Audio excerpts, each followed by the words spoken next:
प्रकृति के बिना हमारा कोई अस्तित्व नहीं है। हवा, पानी, भोजन, धूप सब हमें प्रकृति से ही तो मिलता है। शायद इसीलिए प्रकृति को कुछ लोग ईश्वर के रूप में भी देखते हैं।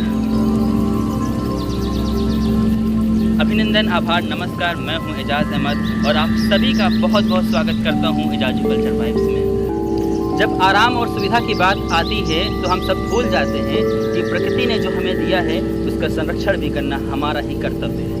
हम विलासितापूर्ण जिंदगी जीने की चाह में हम उस हद तक पृथ्वी का दोहन कर लेते हैं जिसका आने वाले वक्त में मानव जीवन के साथ ही बाकी जीवन पर भयानक असर पड़ सकता है। मनुष्य अपनी सुविधाओं और विकास की दौड़ में जब भूलता जा रहा है कि जिस हिसाब से वह पर्यावरण को नुकसान पहुंचाता जा रहा है उसका आने वाली नस्लों पर कितना बुरा प्रभाव पड़ेगा। यह प्रदूषण का असर ही है कि आज तमाम तरह की बीमारियां और दुश्वारियां हो रही हैं। वायु प्रदूषण ने बच्चों और बुजुर्गों का जीना बेहाल कर रखा है। इसके जिम्मेदार भी हम ही हैं। जिस धरती से हमें जीवन मिल रहा है, बाकी सुख सुविधाएं मिल रही हैं, उसे हरा भरा रखने की जिम्मेदारी भी हमारी है। परंतु आज हम पृथ्वी को भारत की 60% खेतीहर जमीन सिंचाई के लिए मानसून पर निर्भर है। संयुक्त राष्ट्र का मानना है कि ग्रामीण क्षेत्रों का पर्यावरण के साथ सीधा जुड़ाव है। लोगों की जिंदगी का बड़ा हिस्सा पर्यावरण के इर्द गिर्द घूमता रहता है और लोग रोजी रोटी के लिए प्रकृति पर ही टिके हैं। पर्यावरण संरक्षण को रीति रिवाज से जोड़ना होगा और यह हमारे लिए नई नहीं है, क्योंकि भारतीय सभ्यता में पर्यावरण को भगवान भी माना है। देखिए, आप अपने घर के बारे में विचार करते हैं कि आपकी खिड़की कैसी होनी चाहिए, आपका बेडरूम कैसा होना चाहिए, आपका लिविंग रूम कैसा होना चाहिए, आपकी बालकनी कैसी होनी चाहिए, तो आप इस पृथ्वी के बारे में क्यों नहीं सोचते हैं? क्या यह आपका घर नहीं है? जब ये पृथ्वी नहीं बचेगी तो आप अपने घर का क्या करेंगे? आप अपने वंश का क्या करेंगे? इसलिए पहले आप पृथ्वी के बारे में सोचिए, फिर आप अपने घर के बारे में सोचिए। और इस पृथ्वी को बचाने के लिए आपको पूरे संसार को उठाना नहीं है, कोई बहुत बड़ा काम नहीं करना है, आपको बस छोटे छोटे कदम उठाना है। कि आप जब बाहर निकलें तो पॉलीथीन की जगह आप कपड़े का प्रयोग करें, कपड़े के बैग का प्रयोग करें, आप प्लास्टिक का प्रयोग कम से कम करें, आप नालियों में कचरा मत डालें, आप कचरों को, गीले कचरे को अलग डालें और सूखे कचरे को अलग डालें। जो वेस्ट में जाना चाहिए वेस्ट में जाए और जिसको रिसाइकिल करना हो उसको रिसाइकिल किया जा सकता है। क्या आपने भी मंगल ग्रह पर ज़मीन खरीद ली क्या? मंगल ग्रह पर जीवन संभव करने के लिए अरबों खर्च हो रहा है। और इस पृथ्वी का क्या? जब पृथ्वी हमारी सुरक्षित रहेगी तो मंगल ग्रह की हमें आवश्यकता ही नहीं। इसलिए पहले पृथ्वी को। पर्यावरण संरक्षण दिवस प्रत्येक वर्ष 5 जून को मनाया जाता है और प्रत्येक वर्ष की एक थीम होती है। जैसे 2020 में जैव विविधता, 2019 में वायु प्रदूषण कम करना, 2018 में प्लास्टिक प्रदूषण से बचना, 2017 में लोगों को पर्यावरण से जोड़ना, 2016 में वन्य जीवों की तस्करी रोकना, 2015 में 7 अरब लोगों के बोझ और प्रकृति के इस्तेमाल की सावधानी, 2014 में छोटे द्वीप और जलवायु परिवर्तन पर जोर। इस वर्ष United nation officially ecosystem restoration की शुरुआत कर रहा है और ये 2021 से लेकर 2030 तक चलेगा।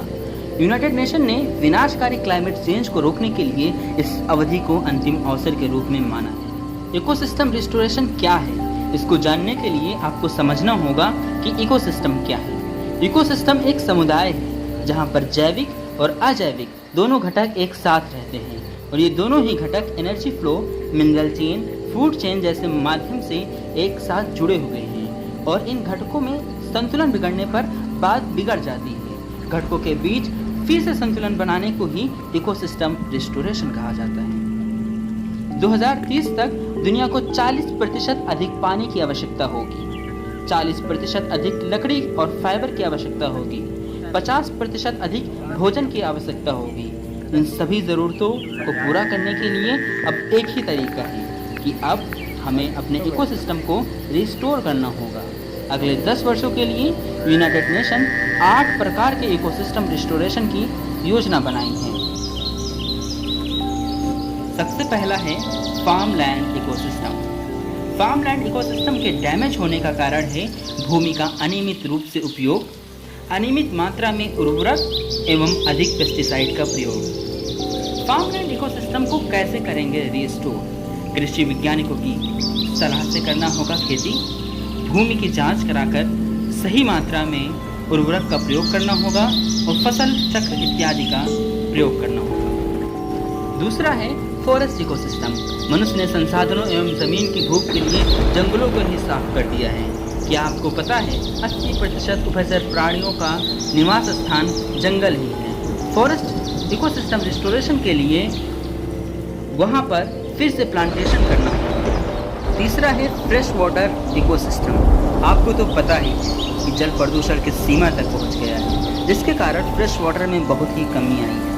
फ्रेश वाटर इकोसिस्टम को रिस्टोर करने के लिए हमें पानी को इफिशिएंटली तो यूज़ करना ही है, इसके साथ ही पानी को किसी भी हालत में पोल्यूट होने से बचाना है। चौथा है ग्रासलैंड एवं सवाना इकोसिस्टम।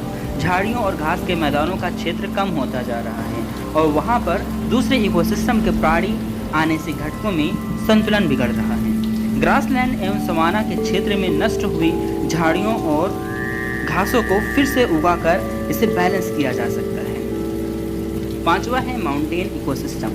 खेती एवं घर के लिए पर्वतों को साफ करने से पर्वतों का खतरनाक कटाव हो जाता है और इससे भी इकोसिस्टम डैमेज हो रहा है। इसके कारण नदियां अपने स्रोत से ही प्रदूषित हो रही हैं और बढ़ते हुए तापमान से वहां के जीव माइग्रेशन के लिए मजबूर हो जाते हैं। माउंटेन इकोसिस्टम रिस्टोरेशन के लिए रिफॉरेस्टेशन बहुत ज़रूरी है।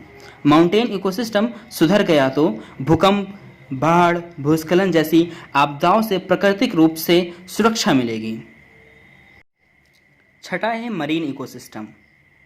समुद्र का अधिशोषण, अत्यधिक प्रदूषण एवं क्लाइमेट चेंज की वजह से मरीन इकोसिस्टम बहुत बुरी तरह से डैमेज हो चुका है। मरीन इकोसिस्टम रिस्टोरेशन के लिए सस्टेनेबल तरीके से मैंग्रोव कल्टीवेशन करना होगा। मरीन इकोसिस्टम को पोल्यूट होने से बचाना है और सस्टेनेबल फिशिंग करनी होगी। सातवां है पीटलैंड इकोसिस्टम।